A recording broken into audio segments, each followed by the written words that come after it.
السلام علیکم ورحمۃ اللہ وبرکاتہ۔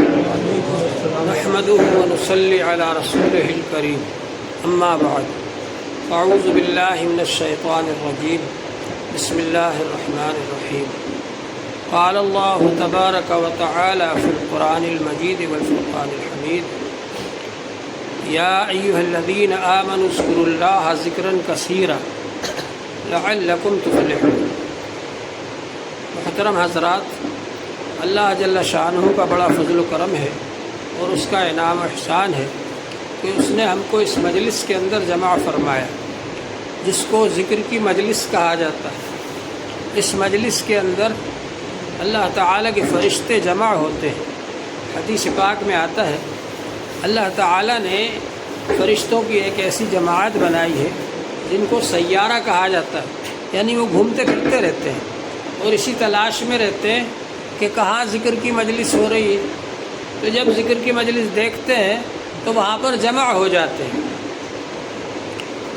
اور اللہ تبارک و تعالی نے اس ذکر کی مجلس کو یہ فضیلت عطا فرمائی کہ حضور پاک صلی اللہ علیہ وآلہ وسلم نے ارشاد فرمایا کہ اس مجلس کو فرشتے گھیر لیتے ہیں اور اللہ کی رحمت اس میں نازل ہوتی ہے۔ اللہ کی رحمت ڈھانپ لیتی ہے اس مجلس کو اور سکینہ نازل ہوتی ہے۔ اللہ تعالیٰ کی طرف سے سکون حاصل ہوتا ہے ان لوگوں کو جو ذکر کرتے ہیں۔ سکینہ، اللہ تعالیٰ کی طرف سے سکون ملتا ہے اور اللہ تبارک و تعالیٰ اس بندے کا ذکر فرماتے ہیں اپنی مجلس میں۔ جو بندہ اللہ تعالیٰ کا ذکر کرتا ہے، یہاں بیٹھ کر فرش پر اللہ تعالیٰ عرش پر اس کا ذکر فرماتے ہیں، اس سے بہتر مجلس میں، یعنی فرشتوں کے ساتھ۔ تو یہ لوگ جو اللہ کا ذکر کرتے ہیں، ذکر کی مجلس میں آتے ہیں، یہ بڑے قیمتی لوگ ہیں اور جو ذکر کرنے والے ہیں اللہ تعالیٰ کی نظر میں ان کی بہت زیادہ قدر و قیمت ہے۔ اللہ تعالیٰ کی نظر میں وہ بہت اونچے لوگ ہیں۔ اللہ تبارک و تعالیٰ فرشتوں کے سامنے ان کا ذکر فرماتے کہ فلاں کا بیٹا فلاں میرا ذکر کر رہا ہے، اور فرشتے جب جاتے ہیں اللہ تعالیٰ کے دربار میں تو فرشتے اللہ تعالیٰ سے عرض کرتے ہیں کہ ہم فلاں مجلس سے آ رہے ہیں۔ تو اللہ تعالیٰ پوچھتے ہیں کہ وہ کیا کر رہے تھے؟ کہا آپ کا ذکر کر رہے تھے۔ اور کیا کر رہے تھے؟ کہا کہ وہ جنت مانگ رہے تھے۔ اور کیا کر رہے تھے؟ کہ جہنم سے پناہ چاہتے تھے۔ تو اللہ تعالیٰ پوچھتے ہیں کیا انہوں نے جنت کو دیکھا ہے؟ نہیں دیکھا۔ اگر دیکھ لیتے تو کیا کرتے؟ اور زیادہ مانگتے۔ جہنم کو دیکھا ہے؟ نہیں دیکھا۔ اگر دیکھ لیتے تو اور زیادہ اس سے پناہ مانگتے۔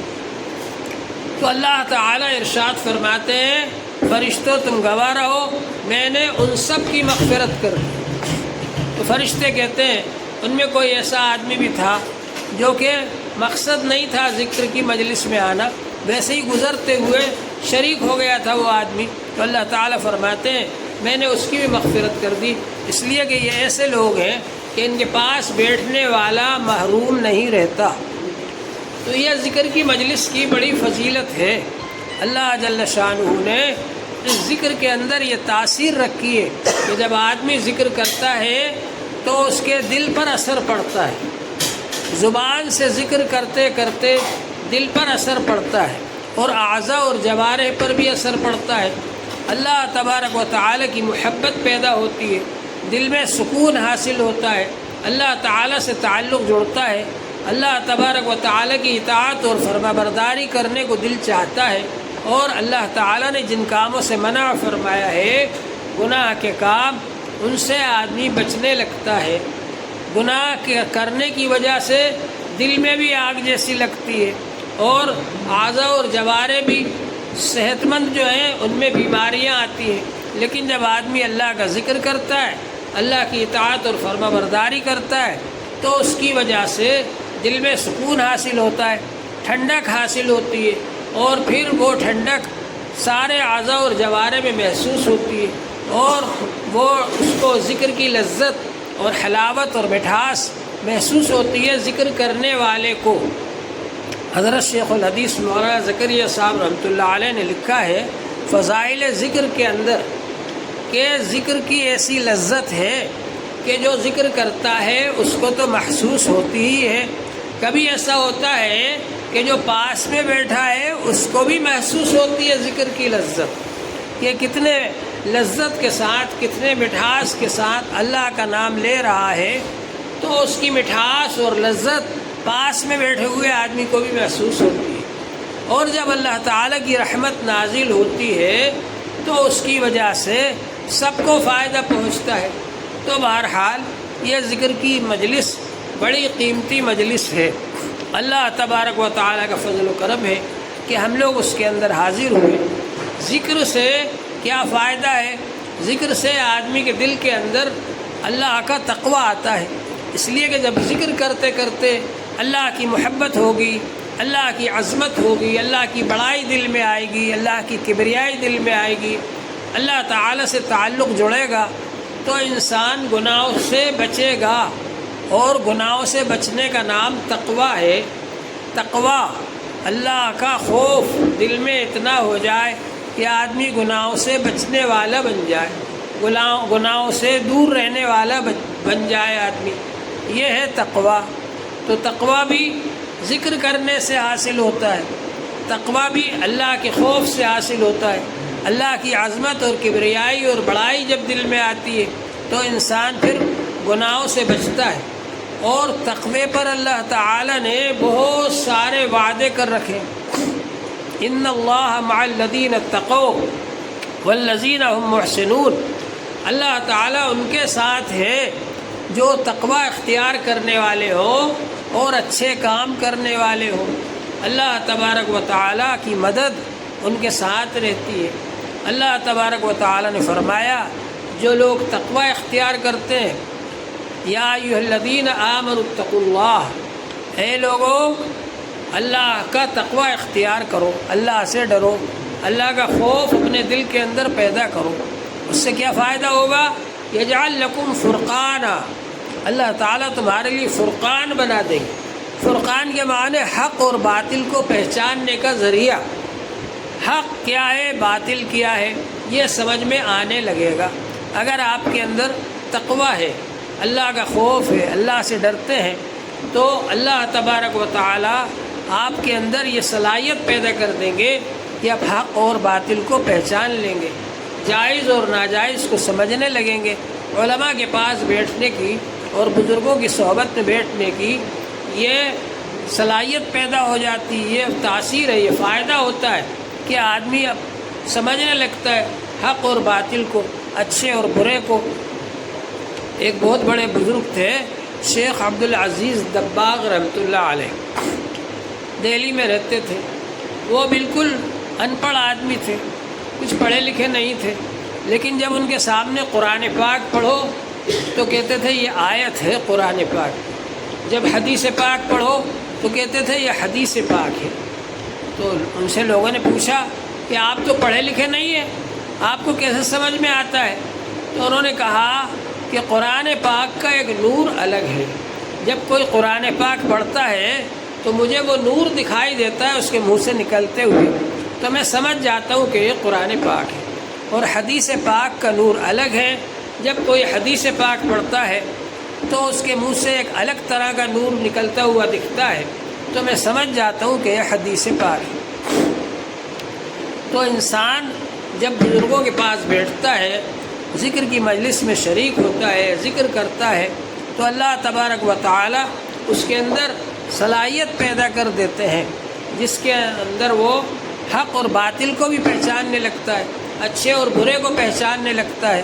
علماء کرام کے پاس بیٹھتے بیٹھتے حلال اور حرام کا فرق معلوم ہو جاتا ہے، اور فرق معلوم ہونے کے بعد سب سے بڑی بات یہ ہے کہ حرام سے بچنے کی طاقت، قدرت اور صلاحیت پیدا ہو جاتی ہے، اور حلال کام کرنے کا جذبہ پیدا ہو جاتا ہے۔ بہت سے لوگ ایسے ہیں کہ ان کو معلوم بھی ہے یہ حلال ہے، یہ حرام ہے، یہ جائز ہے، یہ ناجائز ہے، یہ اچھا ہے یا برا ہے، لیکن پھر بھی وہ ناجائز کام کو کرتے ہیں، پھر بھی وہ حرام کام کو کرتے ہیں، پھر بھی وہ گناہ کے کام کو کرتے ہیں، معلوم ہونے کے باوجود بھی۔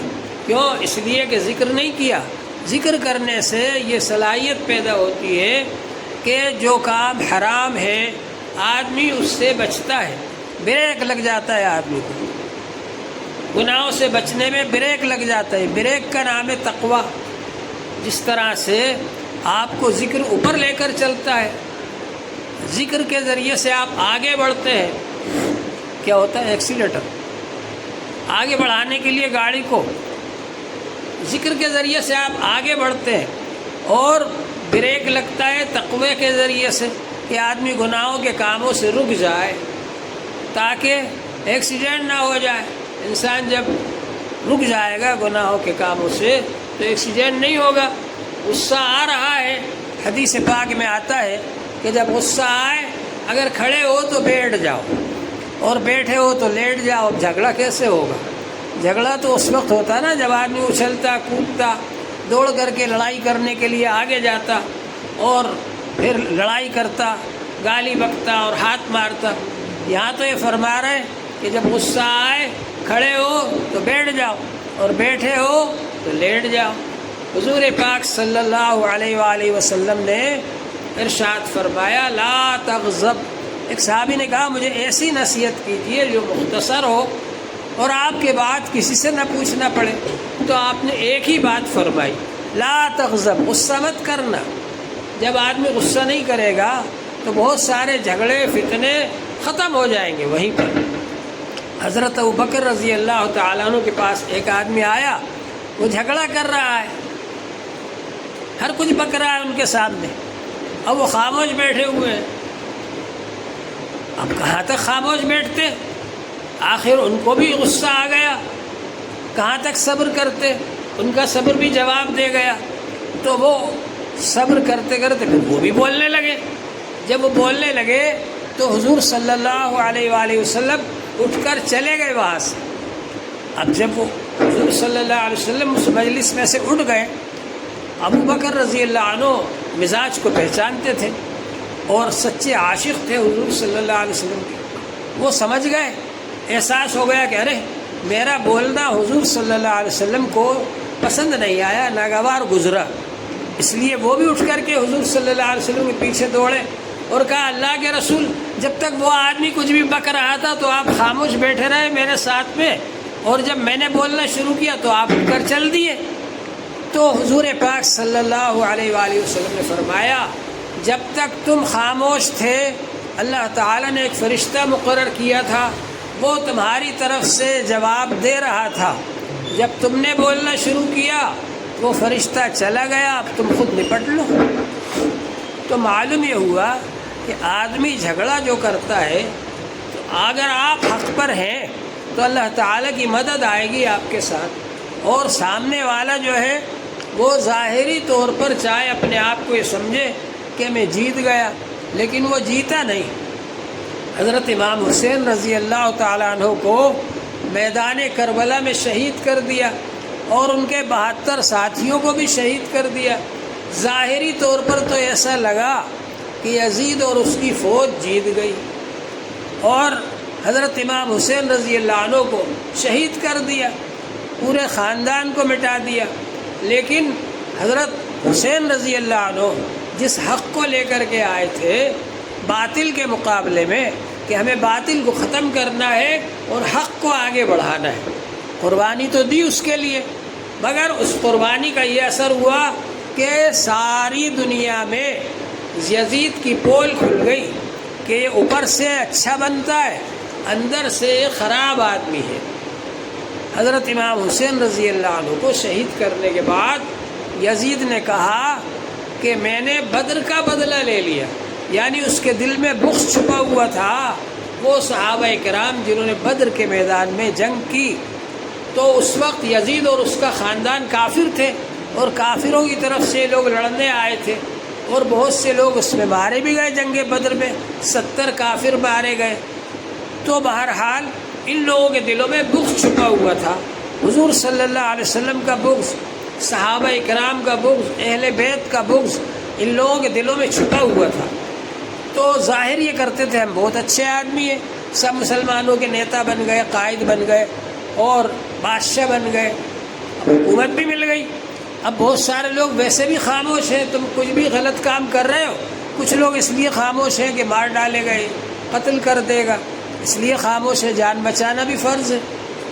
لیکن حضرت امام حسین رضی اللہ عنہ جیسے صاحب عظیمت اور اللہ تعالیٰ سے سب سے زیادہ تعلق رکھنے والے آئے میدان میں اور انہوں نے آ کر کے مقابلہ کیا، تو ظاہری طور پر امام حسین رضی اللہ عنہ شہید ہو گئے اور ان کے 72 ساتھی شہید ہو گئے، لیکن اس کا اثر یہ ہوا کہ یزید کی قلعی کھل گئی اور ساری دنیا کو یہ معلوم ہو گیا کہ یزید ناحق ہے، باطل پر ہے، گمراہی پر ہے، اور امام حسین رضی اللہ عنہ صحیح ہیں، اور وہ اس سے مقابلہ کرنے اس لیے گئے تھے کہ یزید شراب پیتا ہے، جوا کھیلتا ہے، گانے سنتا ہے اور محرمات سے نکاح کرتا ہے، جن عورتوں سے نکاح شریعت نے حرام کر دیا، کبھی بھی ان سے نکاح نہیں ہو سکتا، قرآن پاک میں بیان کر دیا، ان سے بھی وہ نکاح کرتا ہے اور اسی طرح سے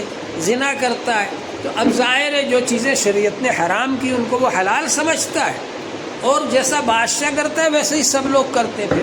الناس علی دین ملوکہم، لوگ بادشاہوں کی نقل کرتے ہیں، جب کوئی بادشاہ نیک ہوگا تو سارے لوگ نیک بن جائیں گے، جب کوئی بادشاہ خراب ہوگا تو سارے لوگ خراب ہو جائیں گے۔ تو وہ دین کو مٹا رہا تھا اور دین کے اندر جو چیزیں فرض ہیں ان کو چھوڑ رہا تھا، نماز چھوڑتا تھا وہ کھلے عام، اور اس زمانے میں نماز کو کوئی نہیں چھوڑ سکتا تھا سوائے کافر آدمی۔ حضور پاک صلی اللہ علیہ وآلہ وسلم نے ارشاد فرمایا، من ترک الصلاۃ متعمدا فقد کفر، جس نے جان بوجھ کر نماز چھوڑی اس نے کفر کا کام کیا۔ تو جان بوجھ کر نماز کافر چھوڑتا تھا اس زمانے میں، اور کوئی نہیں چھوڑتا تھا۔ تو ظاہر ہے نماز کو جان بوجھ کر چھوڑنا یہ کتنا بڑا گناہ ہے، اور امام احمد بن حنبل رحمۃ اللہ علیہ کے نزدیک تو جان بوجھ کر نماز چھوڑنے والا کافر ہو گیا، اس لیے کہ مسلمان جان بوجھ کر نماز چھوڑ ہی نہیں سکتا۔ تو امام احمد بن حنبل رحمۃ اللہ علیہ کے نزدیک تو قتل کی سزا ہے جان بوجھ کر نماز چھوڑنے والے کو۔ امام ابو حنیفہ رحمۃ اللہ علیہ کے یہاں پھر بھی گنجائش ہے کہ بھائی توبہ کر لے گا، تو بہرحال نماز چھوڑتا تھا اور گناہوں کے کام کھلے عام کرتا تھا، تو اس کی وجہ سے لوگوں کو پتہ چل گیا کہ یہ فاسق آدمی ہے، خراب آدمی ہے۔ اس کا نتیجہ یہ ہوا کہ لوگوں نے یزید کی بیعت توڑ دی۔ حضرت امام حسین رضی اللہ عنہ تو شروع سے ہی اس کی بیعت نہیں کی تھی، ان کو تو پہلے سے ہی معلوم تھا کہ یہ اچھا آدمی نہیں ہے، اس لیے اس کی بیعت نہیں کی، انہوں نے شروع سے ہی بیعت نہیں کی، اور اسی لیے جہاد بھی کیا، مقابلہ کیا انہوں نے۔ حدیث پاک میں آتا ہے، افضل الجہاد من قال کلمۃ حق عند سلطان جائر، سب سے زیادہ فضیلت والا جہاد یہ ہے کہ ظالم بادشاہ کے سامنے حق بات کہو، یہ ہے سب سے بڑا فضیلت والا جہاد۔ تو بہرحال اس کا نتیجہ ہوا کہ ان کو اور ان کے خاندان کو شہید کر دیا گیا، لیکن یزید ساری دنیا کے اندر ظاہر ہو گیا کہ یہ خراب آدمی ہے، چنانچہ مدینے والوں نے بھی اس کی بیعت توڑ دی۔ اب اس نے مدینے پر لشکر بھیجا، اصل میں اس کو تو یہ تھا ہم جو منمانے کام کر رہے ہیں، خواہش پرستی کر رہے ہیں، اس کو جائز سمجھا جائے، اور صحابہ کرام اس پر روک ٹوک کرتے تھے، ان کاموں کو بتاتے تھے کہ یہ تو گناہ کا کام ہے، یہ کیوں کرتا ہے اور لوگ کیوں کرتے ہیں اس کام کو۔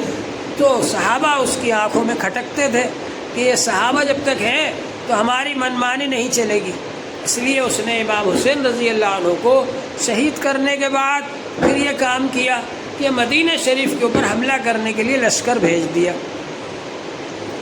اور مدینہ شریف پر حملہ کیا، جس میں 10,000 صحابہ کرام اور تابعین کو شہید کیا، اور ہزاروں عورتوں سے زنا کیا اس کی فوج نے، جس میں سے 1,000 صحابیات اور تابعات ایسی ہیں جو باکرہ تھیں، اور اس زنا کی وجہ سے وہ حاملہ ہوئی اور حرامی بچے ان سے پیدا ہوئے۔ یہ سب یزید نے، فوج نے جو کیا، یزید نے کہا 3 دن تک تم کو پوری اجازت ہے، 3 دن تک فوج جو چاہے کام کرے، جس کو چاہو لوٹو، جس کو چاہو قتل کرو، جس سے چاہو زنا کرو، 3 دن تک پوری اجازت ہے۔ مسجد نبوی کے اندر گھوڑے باندھے گئے، گدھے باندھے گئے، یزید کی فوج نے گدھے باندھے، گھوڑے باندھے، اور مسجد نبوی میں 3 دن تک اذان نہیں ہوئی، نماز نہیں ہوئی۔ یہ سب کام کیا یزید نے۔ پھر اس کے بعد تیسرا کام یہ کیا کہ اس نے مکہ شریف پر لشکر بھیج دیا اور خانہ کعبہ کے اوپر گولے برسائے۔ اس زمانے میں بم جیسے گولے جو بھی ہوتے تھے، آج کل بم ہوتے، اس وقت گولے ہوتے تھے، گولے برسائے آگ کے، جس سے خانہ کعبہ کا پردہ جل گیا اور دیوار کو بھی نقصان پہنچا۔ یہ سب کام یزید نے کیے۔ تو ظاہری طور پر امام حسین رضی اللہ عنہ شہید ہو گئے، اور ظاہری طور پر یہ ہوا کہ یزید نے مدینہ شریف پر بھی چڑھائی کر دی اور مکہ شریف پر بھی چڑھائی کر دی۔ پھر کیا ہوا؟ اللہ تبارک و تعالیٰ نے یزید کو ختم کر دیا، مر گیا یزید، جو سمجھتا تھا ہمیشہ میری حکومت قائم رہے گی، ان کو ختم کرنے کے بعد میں ہمیشہ بادشاہ بنا رہوں گا، لیکن وہ مر گیا۔ اور اس کے مرنے کے بعد مروان نے اس کی بیوی سے نکاح کر لیا اور وہ بادشاہ بن گیا، اور وہ بہت زیادہ خبیث آدمی تھا۔ تو بہرحال یہ کہ اللہ جل شانہ نے یزید کی حکومت کو ختم کر دیا، اور سب لوگوں کو معلوم ہو گیا کہ یہ لوگ اچھے لوگ نہیں ہیں، جو کہ بادشاہ بنے ہوئے ہیں، یہ دین کو مٹانا چاہتے ہیں، دین کو ختم کرنا چاہتے ہیں۔ اس لیے لوگ دین پر عمل کرنے لگے اور دین حاصل کرنے کے لیے اہل بیت سے جڑنے لگے کہ بھائی اب دین ان کے پاس ملے گا۔ اور حضور صلی اللہ علیہ وآلہ وسلم نے فرمایا تھا، انا تارک فیکم ثقلین، میں تمہارے اندر 2 چیزیں چھوڑ کر جا رہا ہوں، کتاب اللہ، ایک تو اللہ کی کتاب ہے، اس میں نور ہے، ہدایت ہے، اور ایک کیا ہے؟ یہ میرے گھر والے ہیں، اہل بیت ہیں۔ یہ اہل بیت یہ دین پر قائم رہیں گے ہر حال میں، چاہے بادشاہ لوگ ان پر ظلم کریں، ان کو ستائیں، ان کو تکلیفیں پہنچائیں، پھر بھی یہ قرآن پاک کو لے کر بیٹھے رہیں گے، یہ قرآن پاک کو نہیں چھوڑیں گے، قرآن پاک کو سامنے رکھ کر زندگی گزاریں گے، قرآن پاک کے مطابق عمل کریں گے۔ یہ اشارہ تھا اس جانب کہ جب ظالم بادشاہ پیدا ہو جائیں تو پھر تم دین سیکھنے کے لیے ان لوگوں سے جڑنا اور ان سے تعلق رکھنا۔ تو بہرحال علماء کرام نے ہمیشہ یہ کام کیا کہ وہ دین کو حاصل کرتے رہے اور دین کو سکھاتے رہے۔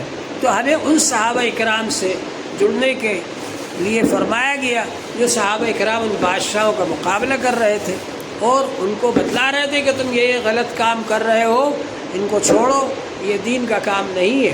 حضور پاک صلی اللہ علیہ وآلہ وسلم نے ارشاد فرمایا، میرے بعد خلافت 30 سال تک رہے گی۔ سفینہ رضی اللہ عنہ جو اس حدیث کے راوی ہیں، انہوں نے فرمایا گنو، ابوبکر رضی اللہ عنہ کے 2 سال، حضرت عمر رضی اللہ عنہ کے 10 سال، حضرت عثمان رضی اللہ عنہ کے 12 سال، حضرت علی رضی اللہ عنہ کے 6 سال، 5.5 سال ان کے اور 6 مہینے حضرت حسن رضی اللہ عنہ کے۔ یہ 30 سال پورے ہو گئے خلافت راشدہ کے۔ دوسری حدیث میں حضور صلی اللہ علیہ وسلم نے فرمایا کہ ابھی تو تمہارے سامنے نبوت اور رحمت ہے، پھر ایک وقت ایسا آئے گا کہ نبوت کو اللہ تعالیٰ اٹھا لیں گے، یعنی حضور صلی اللہ علیہ وسلم کی وفات ہو جائے گی، پھر خلافت اور رحمت کا وقت آئے گا۔ خلافت اور رحمت رہے گی جب تک اللہ تعالیٰ چاہیں گے، پھر اللہ تعالیٰ خلافت اور رحمت کو بھی اٹھا لیں گے، اور پھر اس کے بعد میں وقت آئے گا ملک عزوز کا، کاٹ کھانے والی حکومت، کاٹ کھانے والی بادشاہت، پھر وہ بھی جب تک اللہ تعالیٰ چاہیں گے رہے گی۔ پھر اس کے بعد میں وقت آئے گا ملک جبریہ کا، یعنی زبردستی کی حکومت، ظلم و جبر والی حکومت، ظلم و جبر والی حکومت رہے گی، پھر جب تک چاہیں گے اللہ تعالیٰ رہے گی۔ پھر آخر میں پھر ملک رحمت آئے گا، پھر اللہ تعالیٰ کی طرف سے جب امام مہدی آئیں گے، پھر وہ اسی طریقے پر خلافت نبوت کے طریقے پر جو خلافت رحمت قائم کی تھی خلافہ راشدین کے ذریعے، ویسا ہی پھر دوبارہ اللہ تعالیٰ قائم فرمائیں گے۔ تو یہ سلسلہ چلتا رہتا ہے، لوگ آتے جاتے رہتے ہیں، لیکن ہمیں تو دین پر عمل کرنا ہے، اور ہر چیز کے لیے اسپرٹ جو ملتی ہے، جذبہ جو حاصل ہوتا ہے وہ ذکر سے حاصل ہوتا ہے۔ اسی لیے میدان جہاد میں بھی اللہ تعالیٰ نے فرمایا، یا ایھا الذین آمنوا اثبتوا اے ایمان والو جمے رہو، وذکروا اللہ، اور اللہ کا ذکر کرو۔ میدان جنگ میں بھی جو جذبہ پیدا ہوگا، جو اسپرٹ آئے گی، وہ اللہ کے ذکر سے آئے گی۔ تو اللہ کا ذکر آدمی کرتا رہے، ہر وقت اللہ کا ذکر کرے۔ اس کے سیکھنے کے لیے یہ تسبیحات بتائی جاتی ہیں کہ ان تسبیحات کی ہم پابندی کریں تاکہ ہماری عادت بن جائے اللہ کا ذکر کرنے کی۔ اللہ جل شانہ ہم سب کو عمل کی توفیق عطا فرمائے۔ وآخر دعوانا ان الحمد للہ رب العالمین۔